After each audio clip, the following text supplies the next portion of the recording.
E aí, gurizada do penal? Tranquilo? Tudo jóia? Então vamos lá. Nós vamos entrar num outro momento agora então. O momento de olhar as questões em relação à antijuridicidade. Nós já analisamos, né, que para que um fato se constitua num crime, é preciso que o fato seja típico, antijurídico e culpável. Já vimos todos os elementos, né, que constituem o fato típico: conduta, nexo causal, resultado, tipicidade. E agora vamos passar para a segunda etapa, que é analisar a questão da antijuridicidade. Ou seja, supondo que um fato já esteja constituído como um fato típico, ele passa para esse segundo setor de análise, que é o da antijuridicidade. Então, nós temos uma conduta com nexo causal, resultado, tipicidade, configurados. Muito bem.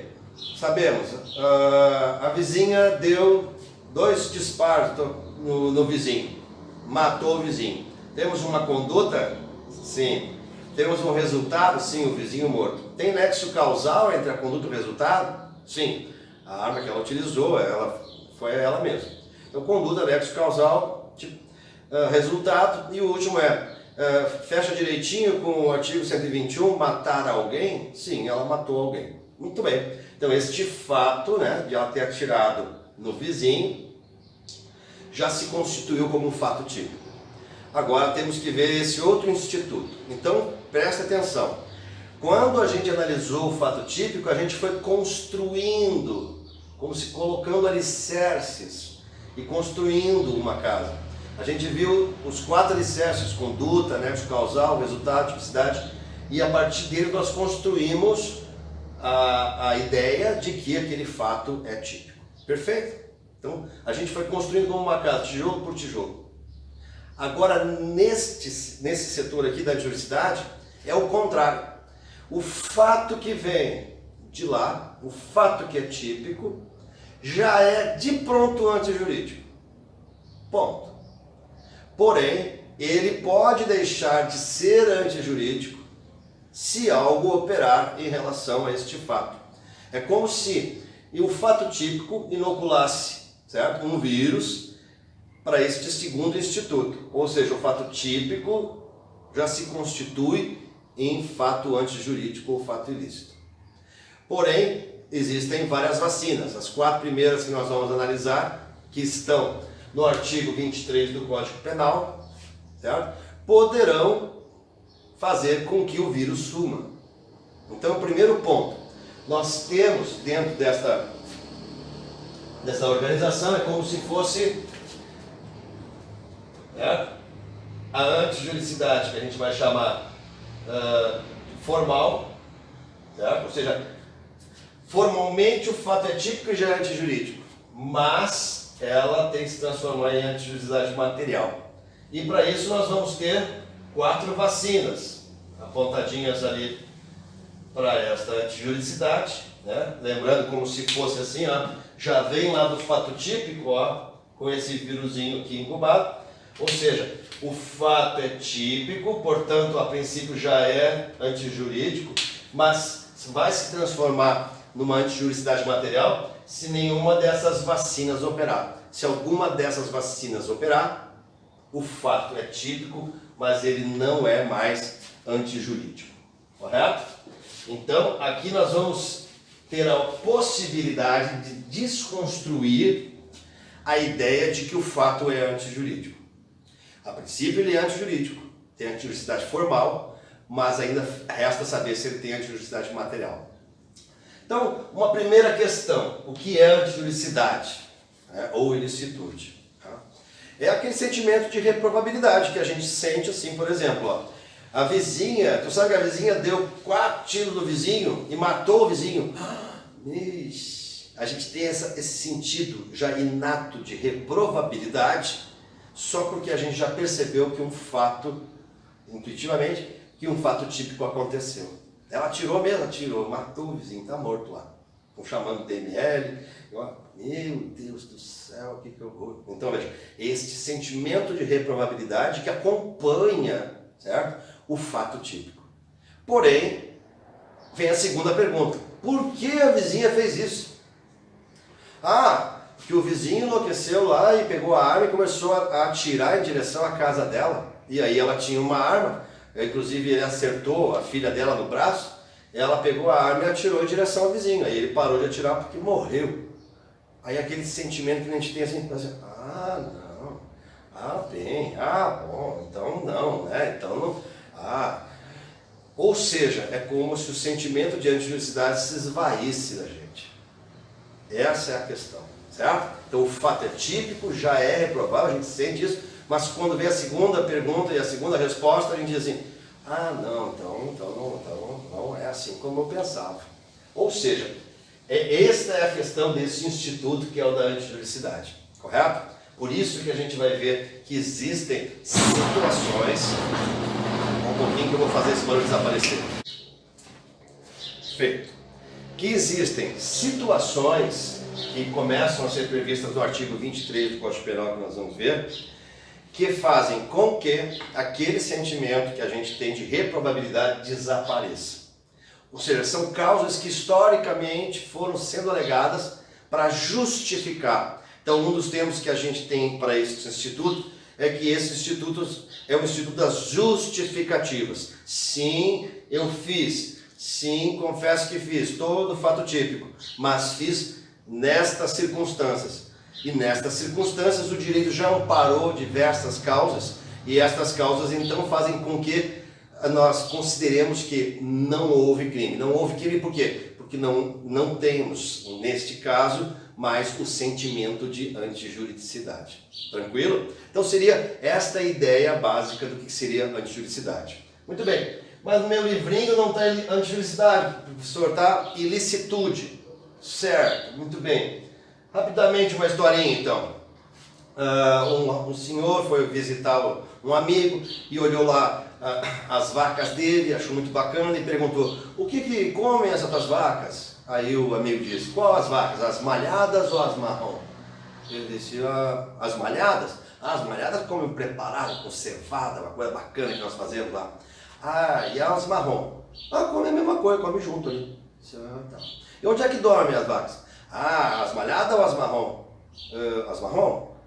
Dorme embaixo daquela figueira, nós fizemos um cercadinho muito bom, eles dormem tudo lá, elas dormem tudo lá embaixo, fica bem protegidinha. Certo. E as malhadas? Dormem junto ali também. Certo. E quanto custa as vacas? Qual? As malhadas ou as marrom? Que diferença faz, rapaz? Estou perguntando aqui, já meia hora aqui, a mesma coisa. Qual é a diferença que tem? A diferença, diz outra, a diferença é que as malhadas são minhas. Tá. E as marrom? Também. Essa historinha besta. É só para entender o seguinte: uns são as vacas malhadas, outras são as vacas marrom, entendeu? Os dois termos são péssimos, porque os dois termos antecipam coisas que na verdade não deviam estar aqui. Eu falar de ilicitude, ou seja, de que algo é ilícito antes de eu terminar uma verificação de um fato típico antijurídico culpável, ou ilícito e culpável, né? É esdrúxulo. Eu falar que alguma coisa é antijurídica, ou seja, anti o direito, mas na verdade está previsto em lei como jurídico, então também o termo é péssimo. Tanto faz o termo que tu quiser. Eu utilizo antijuridicidade, quem quiser utilizar ilicitude é a mesma coisa. São sinônimos, certo? Os dois termos são horríveis, mas esses são os termos que a gente tem. Então veja, aonde é que a gente começa a verificar que existem causas? Lá no artigo 23 do Código Penal. Então pega aí teu código e vamos lá dar uma olhadinha junto no artigo 23. Diz assim: não há crime. Não há crime. Quando diz assim, não há crime, ele está se referindo a esse instituto em regra. A gente vai ver que quando ele diz assim, é isento de pena, e a gente vai ver por que ele dizia isento de pena, está se referindo ao terceiro instituto, que é o da culpabilidade. Mas o efeito é o mesmo, certo? Hoje, o efeito é o mesmo porque nós temos o conceito analítico de crime, que exigem que essas três etapas aconteçam para que a gente diga que houve um crime. Senão a gente tem somente um fato, certo? Então aqui está marcado, não há crime, ou seja, não consideremos crime. Vamos continuar considerando que o fato é típico. Imagine o fato típico como um cofre blindado, certo?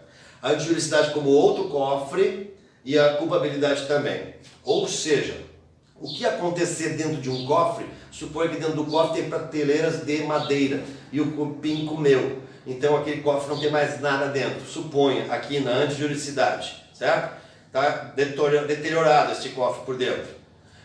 Não há antijuridicidade, mas não afeta. O que está aqui dentro não afeta os outros cofres. O fato continua sendo típico, poderá continuar sendo considerado culpável, mas, por exemplo, aqui dentro deteriorou. Então, o fato não é antijurídico. Podemos ter os dois institutos ainda prevalecendo, mas não haverá crime. Tranquilo? Então, veja, não há crime quando diz assim, quando devia ter sido colocado em 4 incisos. Na verdade, a reforma do Código vai trazer em 4 incisos, né? Mas, de repente, o legislador estava aqui concentrado, a mulher dele disse para ele esvaziar a cara, ele voltou e não sabia mais onde ele estava. Então, ele botou em 3 incisos. O que dá a entender que o que está no 3º inciso, muitos desavisados que estudam rapidamente, pensam que é a mesma coisa que está no 3º inciso, e não é, são 4 hipóteses que deviam estar em 4 incisos. Primeiro, diz em estado de necessidade, que é o que nós vamos ver. Segundo, em legítima defesa, que todo mundo já ouviu falar. Em terceiro, em estrito cumprimento do dever legal, que é uma hipótese, estrito cumprimento do dever legal. E a outra, no exercício regular do direito. O estrito cumprimento do dever legal é quem tem o dever de lei, a gente vai ver, e esse dever de lei, geralmente os funcionários públicos que têm, certo? Agentes, polícia e tudo mais. E exercício regular do direito. Certo? Então, estado de necessidade, legítima defesa, estrito cumprimento do dever legal, exercício regular do direito. Essas são as 4 primeiras que estão aqui previstas no artigo 23, depois a gente vai ver que existem mais algumas outras causas, certo? Porém, essas 4 primeiras são as que estão aqui e que nós vamos começando a analisar aqui a partir do estado de necessidade. Feito? Vamos lá. Eu coloquei aqui o estado de necessidade, como vocês podem ver, ele constitui-se de um caput, de um parágrafo primeiro e de um parágrafo segundo. Parágrafo segundo. E isto faz com que a gente vá analisar nesta ordem. Caput, certo? Parágrafo primeiro, parágrafo segundo. Muito bem. Mas na ordem que a gente deve considerar, vai ser assim, ó. Primeiro a gente deve olhar parágrafo primeiro, certo? E se a pessoa não se enquadra aqui, ou seja, tem permissão, aí ela entra para cá. Aí nós vamos ver aqui. Se uma dessas hipóteses a gente vai ver não acontecer, vem para cá. Vocês vão entender direitinho. Então presta atenção.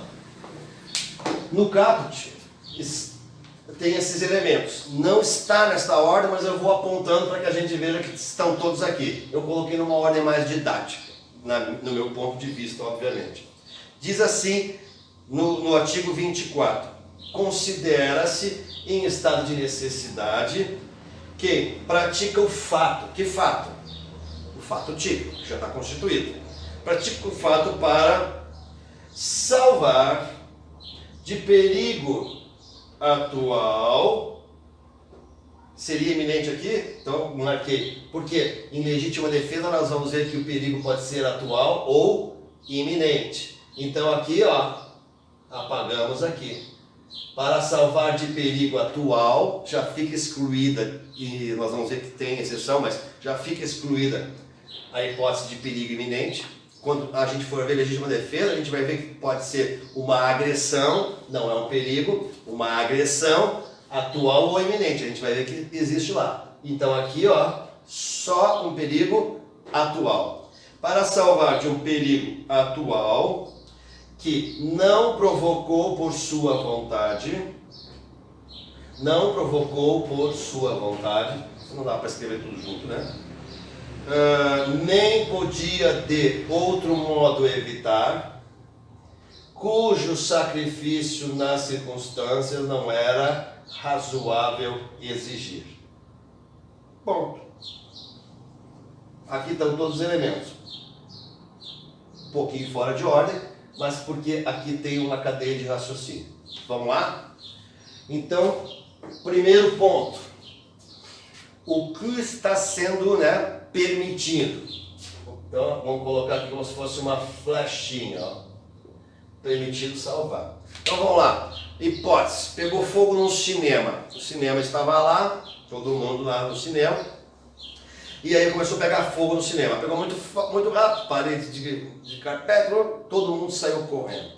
Tem uma porta só, tinha muita gente. Começaram a se atropelar, começaram a se bater, ou seja, começaram a praticar fatos típicos, seja de lesão corporal, seja até com intenção de repente de matar alguém ou ter o dolo eventual de matar alguém desde que fosse para se salvar. São situações em que a gente considera que o Estado não pode estar ali para te defender naquele momento. Então, abre-se uma exceção, como se fosse uma dimensão, certo?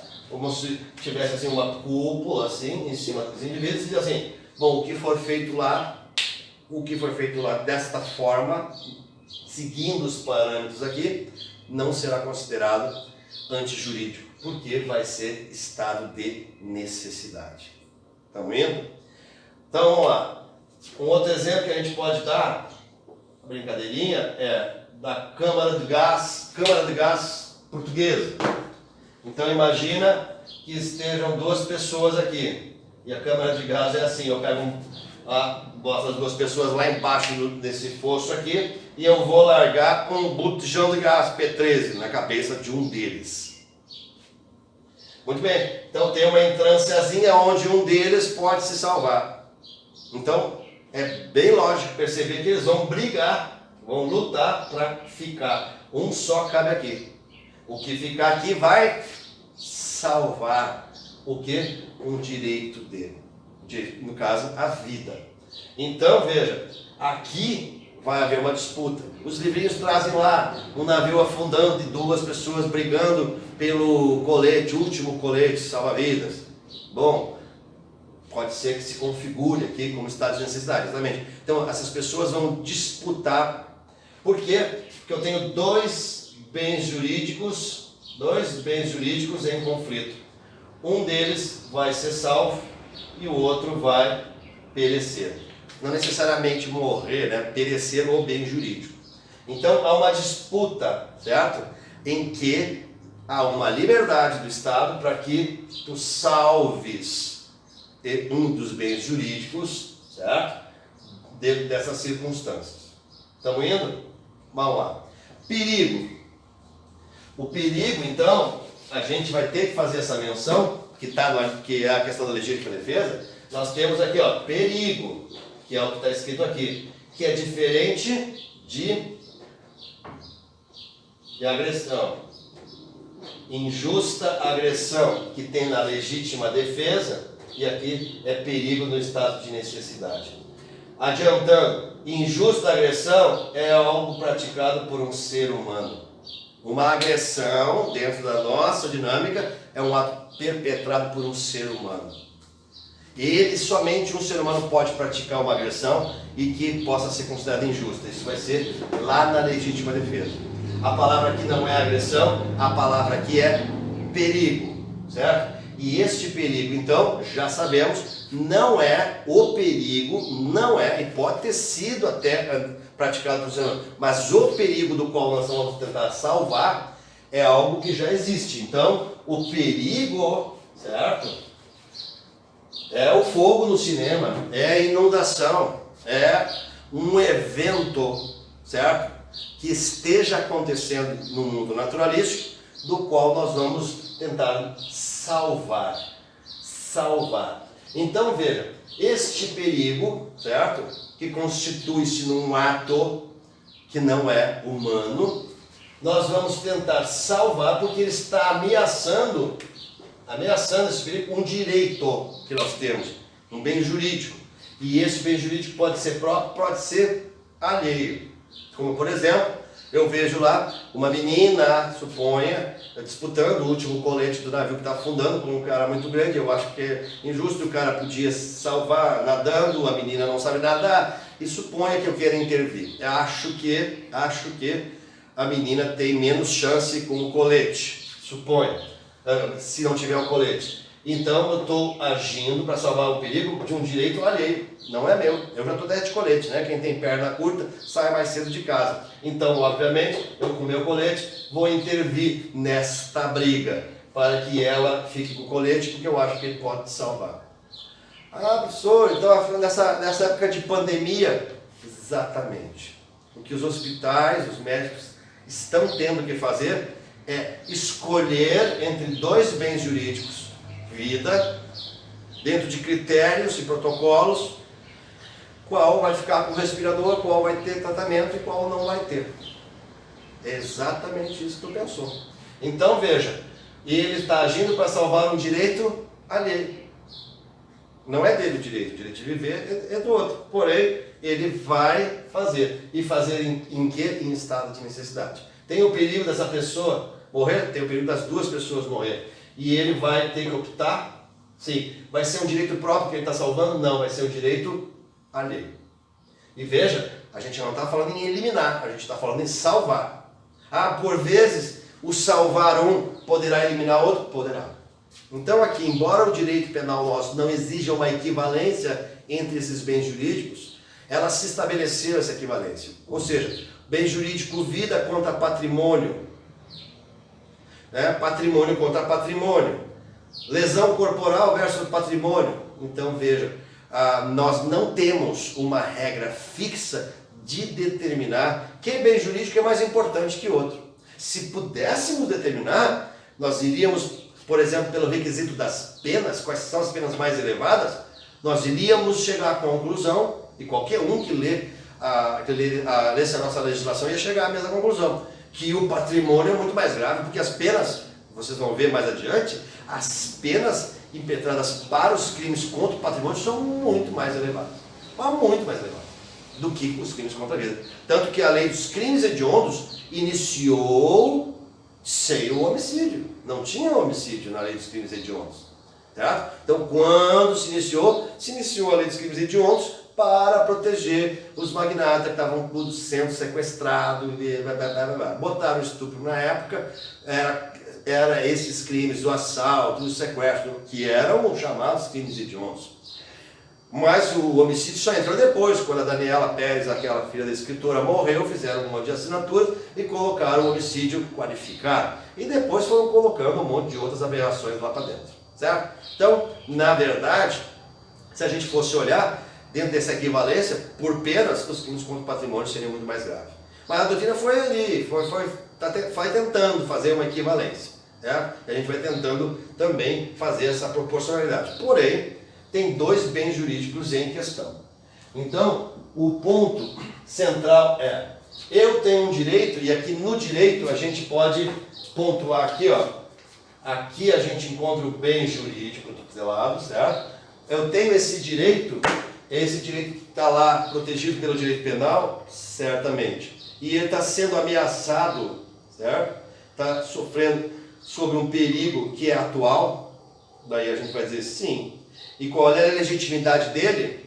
Salvar. Ele tem a legitimidade de salvar esse bem jurídico. E a gente vai ver que é salvar da maneira menos agressiva ou violenta. Então temos lá todo mundo no cinema, ponto. E no cinema todo mundo praticando atos de lesão corporal, suponha um no outro, para tentar se salvar. Aí a pergunta é, temos conflitos entre bens jurídicos? Sim. O Estado pode estar lá? Não. É uma situação emergencial em que eles têm que decidir pela própria vida, nesse caso? Sim. Então, há um perigo? Há um perigo. Qual é o perigo? O fogo no cinema. E o perigo está atentando contra um bem jurídico, o direito dele, a vida? Sim. Ele está tentando salvar a própria vida, suponha que ele esteja com o filho e a do filho? Sim. E ele tem o direito de salvar. Salvar mesmo praticando fatos típicos. Certo? Próxima condição, agora vem algumas condições. Tá? Posso fazer isso? Posso. Em que condições? Nas seguintes condições. Primeiro, que tu não tenha provocado por tua vontade. Não provocou por sua vontade. Como assim? Foi tu que colocou o fogo no cinema? Foi. Coloquei. Então tu causou perigo? Sim. Muito bem, então tu não pode alegar o estado de necessidade. Sim, tu estava no cinema, tinha um perigo, certo, mas foi tu que provocou por tua vontade. Né? E para que eu alegue, eu tenho que ser daqueles que estão no cinema que não provocou por sua vontade. Em relação à palavra vontade, embarquei aqui, que a princípio não tem discussão. Vontade, nós estudamos lá na voluntariedade dentro da conduta, vontade é dolo. O que está dizendo aqui, na verdade? Que não provocou o perigo de forma dolosa. É isso que está dizendo. Ah, mas eu provoquei de forma culposa. Como assim? Não, eu sou o dono do cinema, estava no cinema com meu filho, mas assim, eu sabia que a fiação estava ruim, certo? Mas eu ia trocar o outro mês, ele não deu dinheiro, eu ia trocar no outro mês, então na verdade tu foi imprudente, negligente, sim. Isso é dolo? Não. Isto é modalidade culposa. A pergunta é, tu provocou de forma dolosa? Não, provoquei de forma culposa. Então tu pode alegar estado de necessidade. É o que está escrito aqui. Porém, vem uma segunda corrente, obviamente, né, encaminhada pelo Ministério Público, dizer assim, não, o sentido que o legislador quis dar para a vontade, não é dolo, é voluntariedade. Aí faz essa mágica de transformar essa palavra em outra. Princípio da tipicidade estrita. Volta lá naquela aula que nós vimos tipicidade e vê os princípios. Princípio da tipicidade estrita. O que está escrito? Vontade. Vontade é sinônimo de dolo. Não é sinônimo de voluntariedade. Voluntariedade é dolo e também culpa. Certo? Então essa segunda corrente está dizendo se tu provocou de forma dolosa ou culposa, não pode. É uma corrente minoritária, né? Que acho que não se cria, mas tem livros já trazendo isso, poucos, mas tem. Mas ficamos com a primeira interpretação. Não provocou de forma dolosa, vontade no sentido de dolo, que é sistemicamente a interpretação plausível dentro do direito penal. Não. Então o dono do cinema que estava vendo com seu filho poderá alegar estado de necessidade pelos atos que ele praticou lá. Porque ele deu causa, mas não foi de forma dolosa. Tranquilo? Então vamos lá. Segundo, nem podia de outro modo evitar. Nem podia de outro modo. Tinha outro modo de evitar? Tinha como sair do cinema, nesse caso do cinema, sem perpetrar atos contra as outras pessoas? Tinha como usar o extintor de incêndio antes de fazer essa zorra toda? Tinha, o fogo estava pequenininho, se tivesse pego ali, alguém pego. E aí então, tinha um outro modo de se salvar, certo? Jogando o extintor, todo mundo sair, e aí acabou o estado de necessidade. Não, o fogo foi rápido, pegou de um jeito que não dava para perder tempo com o extintor. Então não tinha outra maneira. Tinha como sair polidamente, não, também não tinha, porque foi muito rápido e começou o gás já que estava nos carpetes a feder ali, e podia morrer todo mundo asfixiado. E aliás, uns morreram, os que não conseguiram sair, né, a tempo. Bom, então não tinha outro modo de evitar. Evitar o quê? Praticar o fato de salvar. Um médico tem 2 respiradores, certo? 2 respiradores. Tem 2 pacientes. Um dos respiradores pifa. Aí ele pega e tira o respirador da senhorinha, que tá bom, e bota no rapaz, que o respirador pifou. A velhinha, em função disso, a senhorinha essa, vem a morrer. E ele, a princípio, praticou o estado de necessidade. Sim, vamos ver. Ele salvou de um perigo atual. Sim, perigo atual. O que? Explodiu o respirador. Que estava ameaçando um direito à vida, no caso do rapaz, que era um direito alheio. Sim. Ele provocou o médico. Ele provocou por sua vontade esse perigo? Não, ele não era eletricista. Pifou, deu uma queda de luz, pifou. Perfeito. Ele podia de outro modo evitar fazer isso? Ou seja, fazer essa troca aonde resultou na morte da senhorinha, pergunta, tinha ambu? Ambu é um trocinho que tu aperta assim, que fica apertando e ventilando a pessoa e tentando ver se de repente consegue um outro respirador para botar no lugar, e tu pode ficar ali por horas trocando com outra pessoa e a pessoa não morre enquanto tu pode tomar uma outra decisão, certo? Tinha ambu.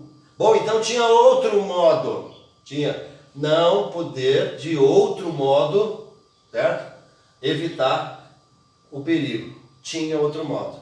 Então o médico não praticou estado de necessidade. Olha que louco, né? Por quê? Porque tinha um outro modo, menos lesivo, ou nesse caso nem lesivo era, de salvar a vida do rapaz, sem ofender a vida da senhorinha essa. Tinha outro método, se tinha outro modo, o médico não está em estado de necessidade.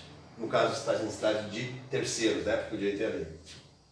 Mas vamos lá, ele foi no ambu, o ambu estava rasgado, certo? Então o ambu estava rasgado. Sabe que não tem muito tempo ali, tem questão de minutos, poucos minutos, para tomar uma decisão. Não tem um outro respirador, até pedir vai vir muito tempo, então ele não tinha outro modo, naquele momento, de evitar fazer esta conduta. Então, se não tinha outro modo, não podia de outro modo evitar, estado de necessidade. Tranquilo? Então, ele salvou, sim, de um perigo, que foi a explosão do respirador, o direito do menino, do rapaz. Esse perigo não foi o médico que provocou por sua vontade, e ele não tinha outro modo de agir, certo? Menos lesivo do que esse. Então, tudo tranquilo. Estão indo até aqui? Perfeito. Cujo sacrifício nas circunstâncias não era razoável exigir. Sacrifício do quê?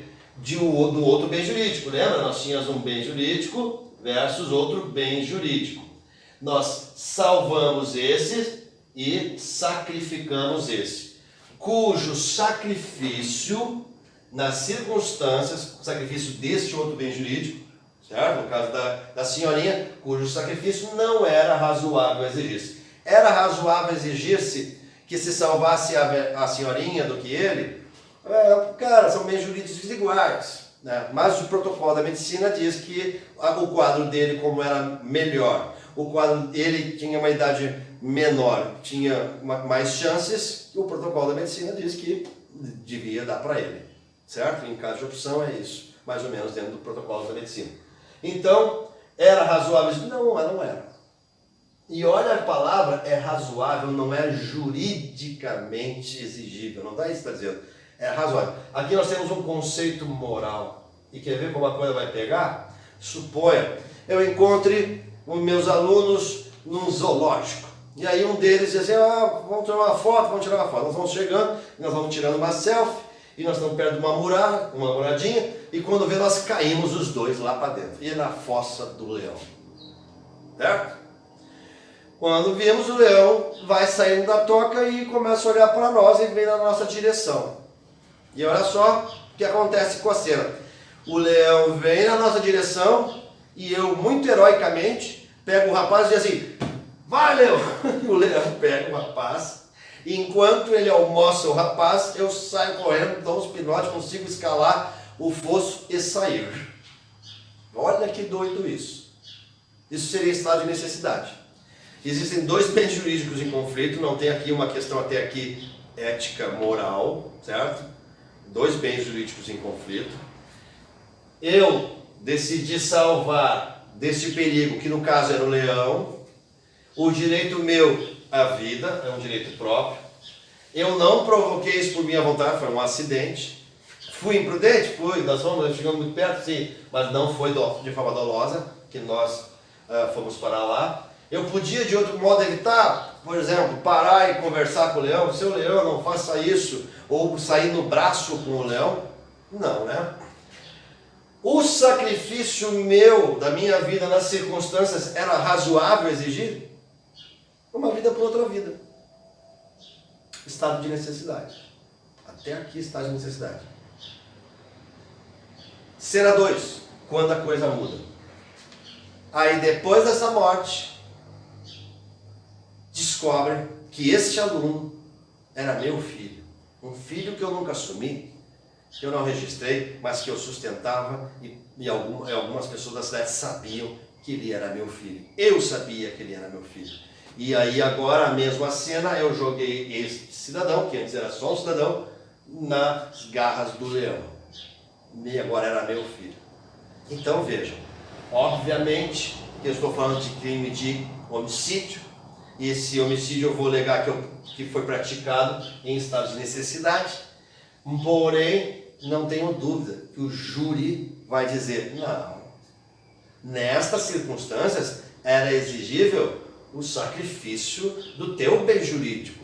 Era um pai se sacrificar pelo filho. E veja, não há nenhuma legislação, nem civil nem penal, que me obrigue a morrer no lugar de um filho. Não existe.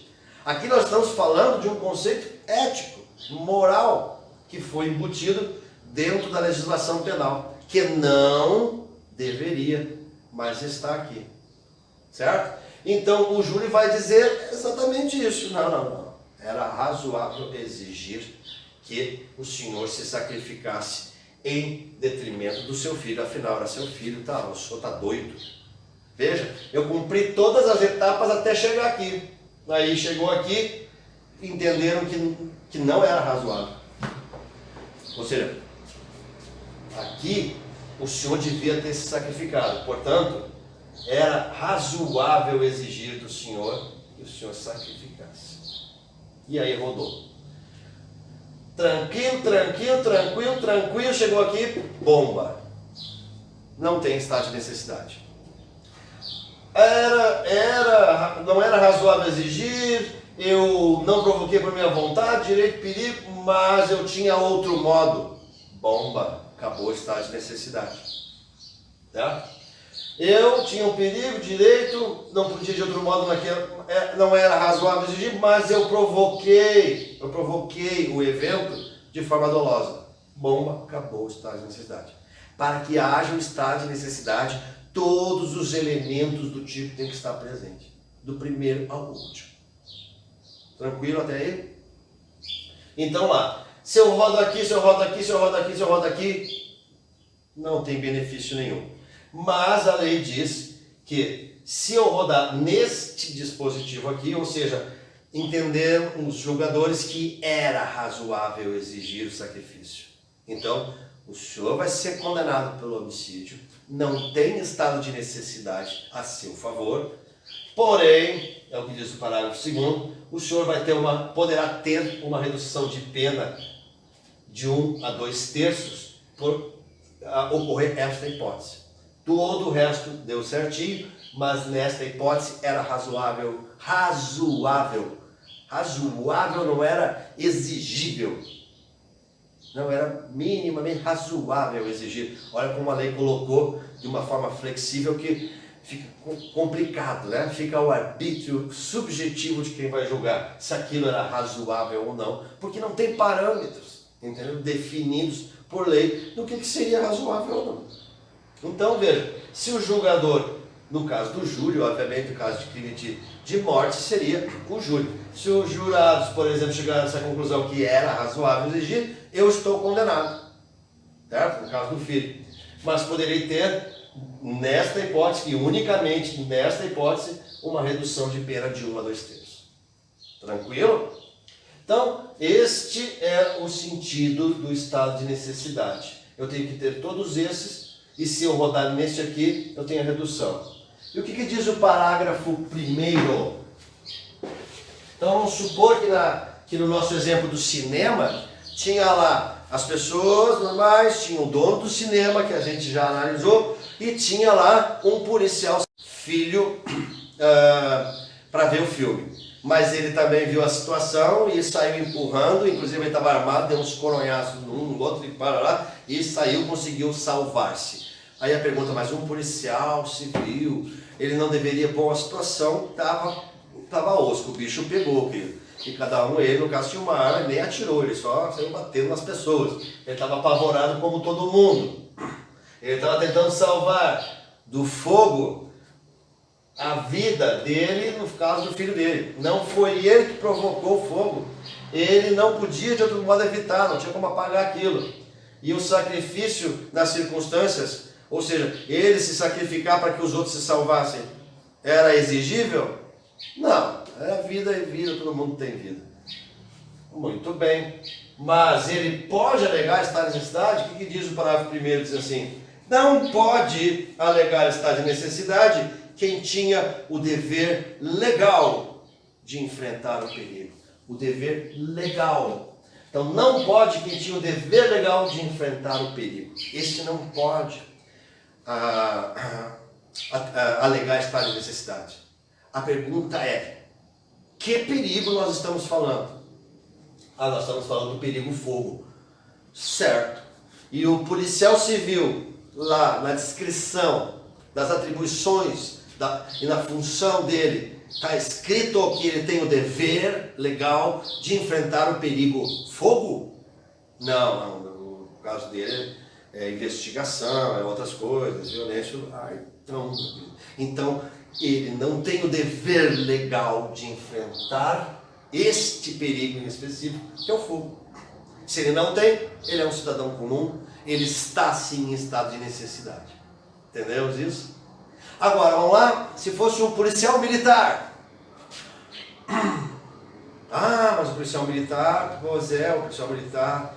Mas o policial civil ele é treinado. Não é treinado para fogo. O policial militar não sei. Eu vou te dizer o seguinte, que dentro da polícia militar existe mais de uma corporação. Uma delas, da polícia militar, é a que vem do corpo de bombeiros. Mas nem todo policial militar ou faz parte do corpo de bombeiros. Mas tem uma parte da polícia militar que faz parte do corpo de bombeiros. Bom. Então, trocamos agora. O policial não era um policial civil, era um policial militar que não é do corpo de bombeiros. Tranquilo. Estado de necessidade. Ele era policial militar, mas era do corpo de bombeiros. Bom, aí agora nós vamos dizer que ele tinha um dever legal de enfrentar o perigo. E que a princípio ele não pode alegar estado de necessidade. É verdade. A princípio é isso. Mas, gente, tem que ter um limite para isso. E obviamente que esse limite foi confrontado diversas vezes dentro do sistema judicial. E o limite é o limite do humano. O limite do humano. Esse é o ponto. Ele, sozinho, com um extintor, ia conseguir debelar o fogo? Ou pelo menos minimizar? Se sim, esse era o dever dele. Puxar, ver os extintores, ajudar os outros a sair e, como bombeiro, tentar apagar o fogo o mais possível. E aí ele não pode alegar estado de necessidade caso ele não tenha feito isso e tenha partido direto como os outros para a agressão em relação aos outros bens jurídicos. No entanto, se o fogo foi além desse limite, o fogo pegou de um jeito que ele, inclusive como bombeiro, certo? Não percebeu que não é possível humanamente debelar aquele fogo, nem minimizar, e ele no início pode até ter tentado ajudar as pessoas, mas tomou bordoada, daí já devolveu bordoada. Bom, ele se colocou na mesma situação dos outros. Veja, como ultrapassou o limite do humano, mesmo que seja eticamente exigível que ele tomasse uma providência de tentar salvar os outros, assim por diante, certo? Se isto não está nas atribuições da função dele, ele não tem o dever legal de morrer lá, não. Ele estava lá, inclusive nem estava como bombeiro, embora a serviço, todo servidor público da polícia está sempre a serviço, mesmo estando apaisando no fim de semana, porém, poderemos ver se dentro das atribuições da função dele estava lá que ele tem a obrigação de enfrentar o fogo até o fim, mesmo se for o caso. Bom, eu não sei se isso está. Se não tiver, ele não tem o dever legal de enfrentar esse perigo porque passou do limite humano. Mesma coisa um bombeiro se atirar numa corredeira para salvar alguém, percebendo que aquela corredeira, da forma como está, ele não vai conseguir, talvez consiga, não tem corda, e os dois vão morrer junto. Aí ele não pula. Daí ele supõe, esse é um limite humano. Não tem ponto, entendeu? Então, o ponto é, que,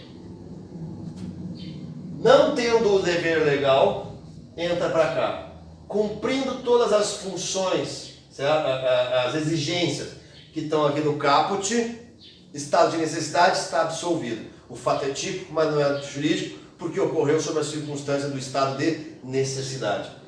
Não cumpriu todas, rodou nesta aqui em específico, tá, gente? Nesta aqui. Vai ser condenado, mas vai ter a redução de pena. Certo? Tranquilo?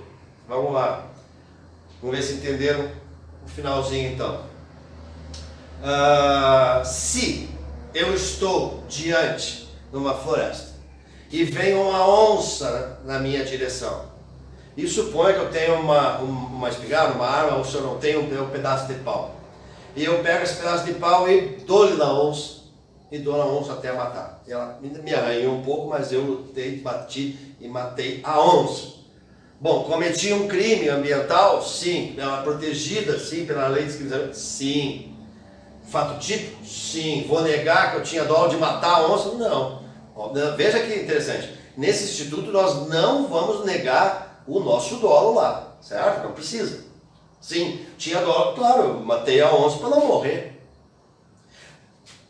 Isto é o quê? A onça configura uma agressão, ela estava me agredindo, ou aquilo significa um perigo? Lembrando, a agressão é um ato praticado por um ser humano, portanto, a onça não é um ser humano. A onça não sendo um ser humano, eu estou enfrentando perigo. Qual é o bem jurídico? A vida da onça. Qual é o outro bem jurídico? A minha vida. E eu salvei este meu bem jurídico aqui, que estava sob o perigo. Qual era o perigo? A onça. Eu pratiquei este perigo por minha vontade? Não, eu estava ali naquele ambiente ali, e na verdade a onça apareceu do nada, nem podia imaginar. Eu podia de outro modo evitar, bater um papo com a onça, só dar umas pancadas nela sem que matasse. Bom, posso até ter tentado, mas não deu certo. Era exigível que eu morresse e a onça vivesse? Não era exigível. Então, estado de necessidade, e foi em estado de necessidade que eu matei a onça. Tranquilo isso, gente? Então, ela representa um perigo. Exemplo que às vezes cai em concurso, uma questãozinha que eu já vi. Ao estar na terra e entrar na terra, e não vamos entrar no detalhe se ele invadiu ou se não invadiu, isso aí é outro crime. Entrou na terra de alguém, estava passando ali o rapaz, estava cruzando por dentro da terra, e eu estou aqui com um cachorro muito agressivo, que está parado, olhando e rosnando. E aí eu digo, vai Rex, e ele vai lá. A princípio ele vai se defender, matar meu cachorro. O cachorro é considerado patrimônio, né? Cometeu um crime contra o meu patrimônio, olha que doido. E aí ele vai responder por isso. Aí ele vai dizer, não, eu fiz isso em estado de necessidade. Nós vamos ver que neste caso em específico não foi estado de necessidade. Por quê?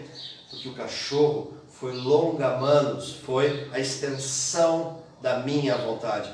Então aqui nós temos uma agressão injusta praticado através de um animal. Quando a gente reconhece isso, nós estamos falando de legítima defesa. O que este cidadão vai alegar é legítima defesa. Mas se eu estou parado aqui, não fiz nenhum sinal, e o meu cachorro sozinho saiu correndo, diz, para, e aí ele está em estado de necessidade. Então veja, é uma questãozinha que já caiu no concurso várias vezes. Ele invadiu, aí o cachorro, certo, do local saiu correndo em direção a ele para agredi-lo, e neste intercurso, certo, veja, amando do dono, o cachorro saiu correndo, e nesse intercurso um outro cachorro da vizinha, pela vontade dele, pelo entusiasmo do outro, também saiu correndo junto. E aí este cidadão matou os dois cachorros. Então o que seria? Daí tem alternativa lá dentro da cidade, de defesa, quanto a isso. Então a resposta é, em relação a esse primeiro aqui cachorro, que foi atiçado pelo dono, este cachorro ele vai alegar legítima defesa. Por quê? Porque foi um ato humano através de um cachorro. Mesma coisa que eu pegasse uma criança de 11 anos de idade e dissesse para ela entrar dentro da casa de alguém pela janelinha e abrir a porta para que eu furtasse, certo? Então, por exemplo, eu estou usando alguém. Aqui eu estou usando um cachorro. Eu estou usando lá, vamos lá, um exemplo antigo, né, o macaquinho do realejo. Tinha lá esse exemplo. E ele ensinou o macaquinho esse, que ele era domesticado, e ele entrava nos hotéis, se hospedava, e o macaquinho era adestrado a ir lá e entrar nos quartos e subtrair joias, certo? Então veja, esse é um ato humano utilizando esse macaco. Se alguém matasse o macaco, estava matando em legítima defesa. Por quê? Porque é um ato humano, não era voluntário do macaco, era de um ato humano que veio a ação do macaco. Então, quanto ao primeiro cachorro, legítima defesa. O segundo cachorro saiu por conta dele. Então, o segundo cachorro configura um perigo. Não tem um ato humano atrás. Então, para o segundo, ele alegaria estado de necessidade. Várias vezes já caiu essa questãozinha em concurso, tá? Então, veja, são duas hipóteses muito semelhantes. Dois cachorros, mas um foi atiçado por uma vontade humana e o outro não, o outro agiu por conta. Para o primeiro, legítima defesa, e a gente vai ver isso melhor na próxima aula. E o segundo, estado de necessidade. Tranquilo? Outra hipótese. Estou numa via, estrada, ermo e tal. E aí eu vejo que alguém atropelou uma senhorinha, caiu uma senhorinha. Eu estou de moto. Meu celular não tem sinal, não está passando carro nenhum aqui, a velhinha essa está prestes a morrer. E eu olho e tem um carro, eu chamo, ninguém vê. E aí eu, por alguma habilidade que eu tenho, eu vou lá, abro o carro, faço uma ligação direta, pego a senhorinha, boto dentro do carro e saio. Muito bem. Eu subtraí o patrimônio de alguém? Subtrair coisa alheia à móvel? Sim. E sobre este suposto crime que eu cometi, que foi, inclusive, crime de dano, em primeiro lugar, que eu quebrei o vidro, e depois a subtração, esses dois crimes, a princípio eu pratiquei fato típico, eu vou responder. Aí a pergunta é, e larguei a senhorinha no hospital. E aí larguei a senhorinha no hospital e também larguei o carro lá. Muito bem. Vamos analisar. Havia o direito de alguém sendo ameaçado? Sim, o direito à vida da senhorinha é essa. Era direito próprio o alheio? Era a lei. Tinha o perigo? Sim, o perigo de morte, caso nada fosse feito. Muito bem. E eu agi para salvar este direito aqui, de um perigo? Sim. Eu provoquei por minha vontade? Não, quem atropelou foi outro, não fui eu.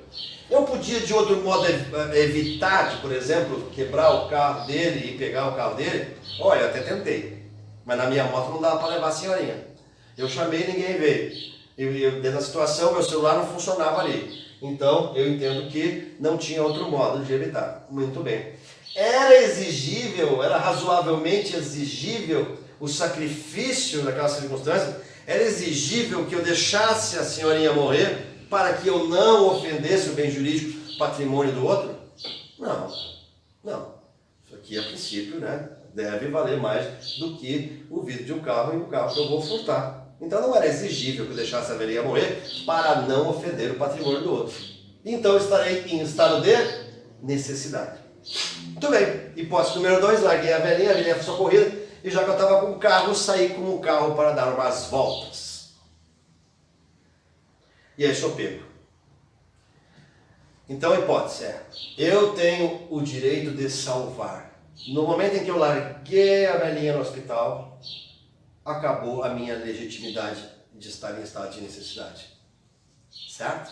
Acabou a minha legitimidade, porque eu entregando ela no hospital, eu salvei aquele bem jurídico. E tudo que eu fiz vai estar amparado, até aqui, vai estar amparado pelo estado de necessidade. Mas se depois de salvar, se eu ultrapassar esse limite de salvar, eu continuar com os atos, eu vou responder por esses atos após eu ter ultrapassado o limite.